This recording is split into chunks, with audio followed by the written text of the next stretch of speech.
Hi hello friends. మీరు చూస్తున్నారు Teja information channel. Friends, ఈరోజు మన టాపిక్ అమ్మఒడికి సంబంధించిన ఈరోజు 16వ తారీఖు కాబట్టి ఈరోజు ఎలిజిబుల్ లిస్ట్ వచ్చేసింది ఫ్రెండ్స్. ఆ ఎలిజిబుల్ లిస్ట్‌ని మీరు ఎలా చెక్ చేసుకోవాలి? ఒకవేళ ఎలిజిబుల్ లిస్ట్‌లో మీ నేమ్ లేకపోతే మీరు వెంటనే ఏం చేయాలి? ఏవే డాక్యుమెంట్స్ మళ్ళీ సబ్మిట్ చేయాలి? మళ్ళీ ఎక్కడ అప్లై చేయాలి? ఇంకా స్కూల్‌లో వాళ్ళు చాలా ఇబ్బంది పెడుతున్నారని విన్నాను ఫ్రెండ్స్. అంటే స్కూల్లోళ్ళు మీరు ఫీజు కడితే తప్ప అమ్మఒడి అప్లై చేయను అని అంటున్నారు. సో, అలాంటి స్కూల్ మీద ఎలా కంప్లెయింట్ అనేది రైజ్ చేయాలి? అంతేకాదు ఫ్రెండ్స్, ఏ స్కూల్‌కైతే ఈ అమ్మఒడి పూర్తిగా వర్తిస్తదని కూడా నేనిప్పుడు ఈ వీడియో ద్వారా మీకు ఫుల్ ఇన్ఫర్మేషన్ అయితే ఇవ్వబోతున్నాను ఫ్రెండ్స్. సో, ఇంకెందుకు late, this is Teja and welcome to my channel. Teja information channel.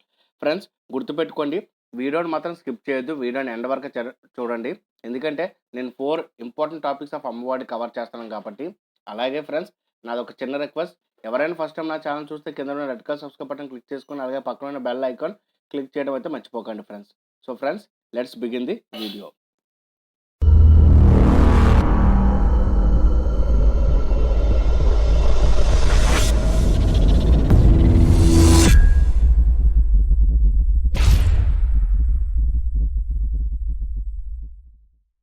Friends, వీడియోలోకొస్తే ఫస్ట్‌గా మనం ఎలిజిబుల్ లిస్ట్‌ని మనం ఎక్కడ చెక్ చేసుకోవాలంటే, మీ గ్రామ వార్డ్ సచివాలయంలో అయితే మీకు ఎలిజిబుల్ లిస్ట్ అనేది డిస్‌ప్లే చేయడం అయితే జరుగుతది ఫ్రెండ్స్.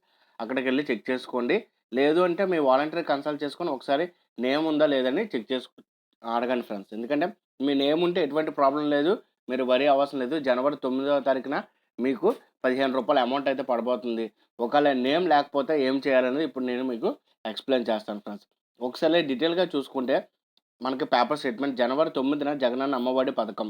వచ్చే నెల జనవరి 9న జగనన్న అమ్మఒడి పథకం లబ్ధిదారులందరికీ ఆర్థిక సాయం అందుతుందని మంత్రి ఆదిమూలపు సురేష్ తెలిపారు. అర్హత జాబితా ఈ నెల 16 నుంచి 20 వరకు గ్రామ వార్డు సచివాలయంలో ఉంచుతామని పేర్కొన్నారు. అంటే ఈరోజు మీ నేమ్ లేకపోతే రేపు రావచ్చు. లేదా ఎల్లుండి రావచ్చు. లేదా మీ నేమ్‌కి ఏదైనా ప్రాబ్లమ్ ఉందా లేదా అని కూడా మీ గ్రామ వార్డు సచివాలయంలో మీరు మాత్రమే కనుక్కోవాలి. ఇంకెక్కడ అవ్వదు ఫ్రెండ్స్. సో, ఇంకెక్కడ చేస్తామో చెందుతామంటే ఏవి నమ్మొద్దు. సో, అక్కడ మాత్రం అవుతది. మళ్ళీ ఈ నెల 30లోగా వెరిఫికేషన్ పూర్తి చేసిన అర్హులైన జాబితాలో ఆన్‌లైన్‌లో ఉంచుతామని వెల్లడించారు. సో, ఫైనల్ లిస్ట్ ఎప్పుడొస్తదని చెప్పాను? 30 తారీఖున ఫైనల్ లిస్ట్ వస్తది ఫ్రెండ్స్. ఆ రోజు ఎవరి పేరైతే ఉంటదో వాళ్ళకి 9వ తారీఖున రూ. 15,000 వాళ్ళ అకౌంట్‌లో అయితే స్టేట్ గవర్నమెంట్ అయితే వేయడం జరుగుతది ఫ్రెండ్స్. సో, నేమ్ లేకపోతే ఏం చేయాలంటే, ఫస్ట్ ఒకసారి నేమ్ లేకపోతే మీరు డిజిటల్ అసిస్టెంట్ దగ్గరికెళ్లి మీది ఎందుకు వల్ల ఆగిందా అనేది కనుక్కోండి ఫ్రెండ్స్. ఏవన్నా తప్పున్నాయా లేవని కనుక్కోండి. సో, ఇన్ కేస్ ఏవన్నా తప్పుంటే మాత్రం వెంటనే సెర్చ్ చేసుకోండి. బ్యాంక్ ఐఎఫ్‌సి కోడ్ కావచ్చు, లేదంటే మదర్ నేమ్ కావచ్చు, ఆధార్ నంబరు, నెక్స్ట్ రేషన్ కార్డ్‌కి సంబంధించిన ఏదైనా లింకింగ్ అనేది కరెక్ట్‌గా లేకపోయి ఉండొచ్చు. అంటే మీ రేషన్ కార్డ్ బయోమెట్రిక్ అవ్వకపోయిందనుకో ఆధార్‌కి అది లింక్ అవ్వదు ఫ్రెండ్స్. సో, అలా లింక్ అవ్వనప్పుడు ఆ 2 వెరిఫికేషన్ అవ్వవనమాట. సో, దానికోసం ఏం చేయాలంటే వెంటనే మీ రేషన్ డీలర్ దగ్గరికెళ్లి మీరు బయోమెట్రిక్ ఏసారనుకో వెంటనే ఆధార్ కార్డ్ లింక్ అనేది జరిగిపోద్ది ఫ్రెండ్స్. సో, అప్పుడు ఎటువంటి ప్రాబ్లమ్ అయితే ఉండదు. అలాగే ఫ్రెండ్స్, ఇంకా స్టూడెంట్ నేమ్, మదర్ నేమ్ ఏమైనా రాంగ్ ఉన్నా, నెక్స్ట్ స్కూల్ ఏమైనా రాంగ్ ఉన్నా, స్కూల్ అడ్రెస్‌లు ఏమైనా రాంగ్ ఉన్నా, స్కూల్ కోడ్ ఏమైనా రాంగ్ ఉన్నా, ఇవన్నీ కూడా మీరు గ్రామ వార్డు సచివాలయంలో లేదా మీ స్కూల్ యొక్క ప్రిన్సిపల్ లాగిన్‌లో కూడా జరుగుతది ఫ్రెండ్స్. సో, ఈ 2 దగ్గరలోనే మీరు చేంజ్ చేసుకోవడానికైతే అవుతది. ఒకసారి మీ చైల్డ్ ఇన్ఫో అనేది కరెక్ట్‌గా చెక్ చేసుకుంటే, చైల్డ్ ఇన్ఫో కరెక్ట్‌గా ఉంటే మీకు ఎటువంటి ప్రాబ్లమ్ అయితే రాదు ఫ్రెండ్స్. మరొకసారి మనం డేట్స్ గురించి సరిగ్గా చూద్దాం ఫ్రెండ్స్. అమ్మఒడికి సంబంధించిన ఇంపార్టెంట్ డేట్స్ అయితే న్యూస్ పేపర్ ఆర్టికల్‌లో రావడం జరిగింది. ఇక్కడ చూడండి. ఈ నెల 20 వరకు విద్యార్థులు రిజిస్ట్రేషన్ చేయించుకోవచ్చు. సో, అందరూ అయితే 15వ తారీఖే లాస్ట్ అనుకున్నారు గానీ, 20వ తారీఖు వరకు రిజిస్ట్రేషన్ చేసుకోవచ్చని ఇవ్వడం అయితే జరిగింది. మళ్ళీ 16-19 వరకు లబ్ధిదారుల ప్రాథమిక జాబితా అంటే ప్రైమరీ లిస్ట్ అనేది పెట్టడం జరుగుతది. అమ్మఒడికి సంబంధించి ఎవరెవరైతే అప్లై చేసుకున్నారో ముందు నుంచి కూడా లాస్ట్ ఇయర్ ఎవరెవరు పొందారో వాళ్ళందరూ కూడా ప్రైమరీ లిస్ట్ అనేది ఈరోజు నుంచి పెట్టడం అనేది జరుగుతది. అలాగే 20-24 వరకు జాబితాలో తప్పులు సవరణ అవకాశం ఉంటది. అంటే 19 లోపల పెట్టేసిన తర్వాత 20-24 వరకు మనకేంటంటే తప్పులేమైనా ఉంటే మాత్రం సరిచేసుకోవడానికి మరో అవకాశం వస్తది. సో, ఈ తప్పులు ఏమేమి ఉన్నాయి ఇప్పుడు రేషన్ కార్డ్, ఆధార్ కార్డ్‌కి సంబంధించి నేను చెప్పాను ఒక తప్పు. సో, దాన్ని వెంటనే మీరు ఎలా చేసుకోవాలి? వెంటనే మీ డీలర్ దగ్గరికెళ్లి మీ బయోమెట్రిక్ వేయించుకోవాలి. సో, వేయించుకుంటే ఏమవుతది? ఆటోమేటిక్‌గా అది ఆధార్ కార్డ్‌తో లింక్ అప్ అయిపోద్ది ఫ్రెండ్స్. సో, ఆ తప్పు మీరిప్పుడు సెట్ చేసుకున్నారనుకోండి, మీకు 20-24 మధ్యలోనే అది ఆటోమేటిక్‌గా లింక్ అప్ అయిపోద్ది కాబట్టి 30 తారీఖున ఫైనల్ లిస్ట్‌లో మీ నేమ్ అనేది కంపల్సరీగా అయితే ఉంటది ఫ్రెండ్స్.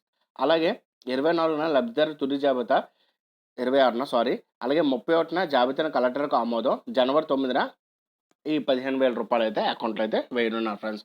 సో, 26 అని ఇవ్వడం జరిగింది కానీ 30 తారీఖే మన ఫైనల్ లిస్ట్ వస్తది ఫ్రెండ్స్. 31 దాన్ని జిల్లా కలెక్టర్‌కైతే పంపించడం జరుగుతది. అంటే ఎవరెవరు ఎలిజిబుల్లో కాదనేసి. సో, దాని పరంగా అక్కడి నుంచి ట్రెజరీకి పంపించడం జరుగుతది. అప్పుడు ఆటోమేటిక్‌గా అమౌంట్ అనేది క్రెడిట్ అయిపోద్ది ఫ్రెండ్స్. సో, ఫ్రెండ్స్ ఇంకా స్కూల్ వాళ్ళు ఇబ్బంది పెట్టారనుకోండి, అంటే ఈ అమ్మఒడికి సంబంధించి ఏదైనా ఇబ్బంది పెట్టారనుకోండి, దానికి సంబంధించిన టోల్ ఫ్రీ నంబర్ కూడా చూపిస్తాను ఫ్రెండ్స్. అలాగే ఫ్రెండ్స్ గవర్నమెంట్ స్కూల్ అయితే ఎటువంటి ప్రాబ్లమ్ లేదు. గవర్నమెంట్ రికగ్నైజ్ ఉండాలి ఫ్రెండ్స్. ప్రతి ప్రైవేట్ స్కూల్ కూడా గవర్నమెంట్ రికగ్నైజ్ ఉన్న వాళ్ళకి మాత్రమే జగనన్న అమ్మఒడి అమౌంట్ అయితే పడడం అయితే జరుగుతుంది ఫ్రెండ్స్. ఇంకా గవర్నమెంట్ రికగ్నైజ్ లేని స్కూల్‌లో చదివితే మాత్రం అమ్మఒడి అయితే కన్ఫర్మ్‌గా పడదు. సో, స్కూల్ ఎటువంటి ఏదైనా ప్రాబ్లమ్ మీకు వచ్చిందనుకోండి, మీరు ఇక్కడ చూడండి.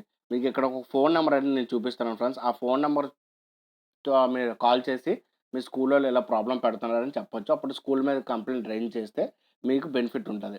సో, ఇలా స్కూల్‌లోళ్ళు ఎవరైనా అంటే అమ్మఒడి కడితేనే ఫీజు కడితేనే అమ్మఒడి అప్లై చేస్తామని చెప్తుంటే, మీరు ఇలా కంప్లెయింట్ అనేది రైజ్ చేసుకోవచ్చు ఫ్రెండ్స్. అలాగే ఫ్రెండ్స్ గుర్తుపెట్టుకోండి. రికగ్నైజ్ ఉన్న స్కూల్స్‌కి మాత్రమే అమ్మఒడి అమౌంట్ అయితే మాత్రం పడడం జరుగుతుంది. అది కూడా జనవరి 9న రూ. 15,000. సో, 30 తారీఖున ఎవరి నేమ్ అయితే ఉంటదో కన్ఫర్మ్‌గా వాళ్ళకి మాత్రమే జనవరి 9న అమౌంట్ అయితే పడడం అయితే ఫ్రెండ్స్ ఇది ఈరోజు ఇన్ఫర్మేషన్. నా ఇన్ఫర్మేషన్ మీ అందరికీ నచ్చిందనుకుంటున్నాను. అండ్ ఫ్రెండ్స్ ఈ ఇన్ఫర్మేషన్ మీ ఫ్రెండ్స్ అండ్ ఫ్యామిలీకి గాని యూజ్‌ఫుల్ అవుతుంటే ఖచ్చితంగా రెఫర్ చేయడం అయితే మర్చిపోకండి. అండ్ నాదొక చిన్న రిక్వెస్ట్ ఫ్రెండ్స్. ఎవరైనా ఫస్ట్ టైమ్ నా ఛానెల్ చూస్తే కిందన ఉన్న red colour subscribe button click చేసుకొని అలాగే పక్కనున్న బెల్ ఐకాన్ క్లిక్ చేయడం అయితే మర్చిపోకండి friends. So friends this is Teja. You are watching Teja information channel. Signing of.